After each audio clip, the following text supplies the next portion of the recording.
Chairperson, distinguished ministers, heads of delegations, excellencies, members of the media, ladies and gentlemen, all protocols observed. It is an honor and privilege for me to present Honorable Veiko Nekundi, the Minister of Works and Transport, who could not be here due to equally competing priorities. Therefore, every word that I utter from here on are not mine, but his.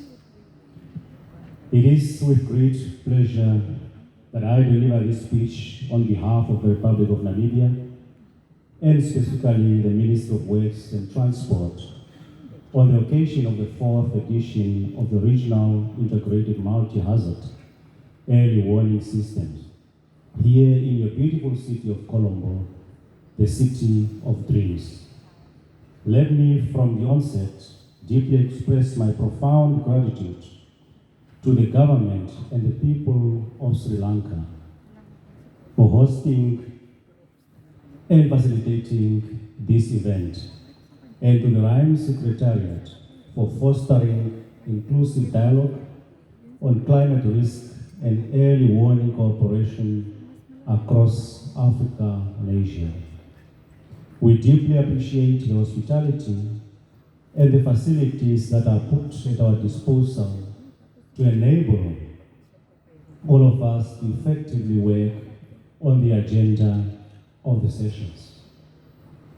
The recent COP 2019 in Azerbaijan in November 2024 saw the World Meteorological Organization convene a top-level event on the UN Secretary General's Early Warning for All initiative to 30 more countries through several projects, including early warning and multi-hazard impact-based forecast, WISER project, and CLIMSA program, just to mention but a few.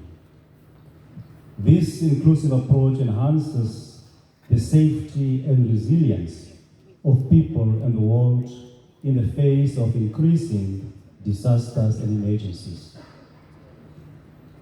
Disasters and climate change affect people differently based on the geographical location, the level of exposure, and different vulnerability drivers, including gender, age, disability, and so on. Therefore, an intersectional approach is required to ensure that early warning services are inclusive, responsive, and equitable. Your Excellencies, distinguished ladies and gentlemen, Namibia faces acute and persistent challenges due to climate variability, including recurring droughts, extreme heat, irregular rainfall, and periodic flooding. The threats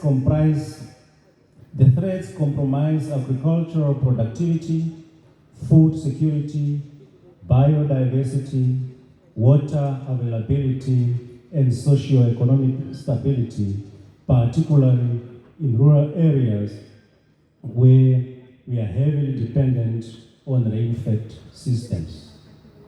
Our strategic vision is thus centered on expanding early warning coverage, localizing climate services, and promoting data-driven development planning.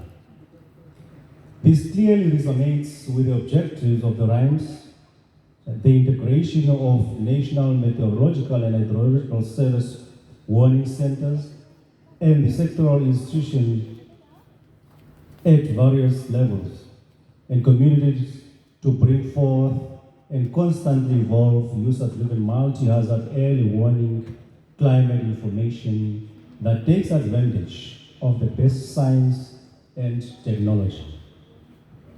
Through the Namibia Meteorological Services, the National Coordination Framework, Namibia is committed to strengthening observation systems, enhancing forecast accuracy, and promoting multi-sectoral use of climate information. We are also deepening our investment in community outreach, decision support tools, and public awareness to ensure no one is left behind. Ladies and gentlemen, improved basic observation network is key in meteorological data coverage and analysis, which the Namibia Meteorological Service is keen to improve on.